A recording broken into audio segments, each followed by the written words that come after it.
అయితే విషయం ఏంటంటే ఇక్కడ మొన్న ఫోన్ ట్యాపింగ్ ఏదైతే జరిగిందో దాని విషయం లోపల ఏంటంటే ఎలక్షన్ ముందు ప్రతిపక్ష నాయకులు అందరూ కూడా డబ్బులు పట్టుకోవడం జరిగింది. ఇప్పుడు ఎవరైతే బీఆర్ఎస్ పార్టీ సంబంధించిన డబ్బులన్నింటి కూడా మా వెహికల్లో తీసుకుపోయినామని చెప్పి ఎవరైతే పోలీసుల దగ్గర వాగ్మూలం అనేది ఎవరైతే వీళ్ళు చేసినారో వాళ్ళు చెప్పడం జరిగింది. ఒకటి విషయం. రెండవ విషయం ఏంటంటే ఇక్కడ పోలీసులకు వేధింపులకు గురి చేస్తున్న పోలీసులకు వడ్డీతో సహా చెల్లిస్తామంట. ఏం చెల్లిస్తావు వడ్డీతో సహా?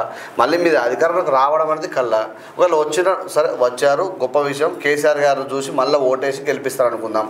గెలిపించిన ఇటువంటి ఈ మూకదంపుడు ముచ్చట్లు బంద్ చేయండి. మీరేంది ప్రజల కోసం కొట్లాడండి. పోలీసుల్ని మీరు వాడుకున్నట్టు దేశ చరిత్రలో ఎవరు వాడుకోలేదు ఓపెన్ చెప్పాలంటే.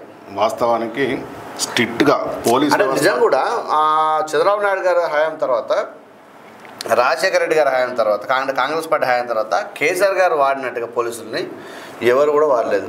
ఎక్కడ ప్రజాస్వామ్యం బతుకుని చెప్పండి తెలంగాణ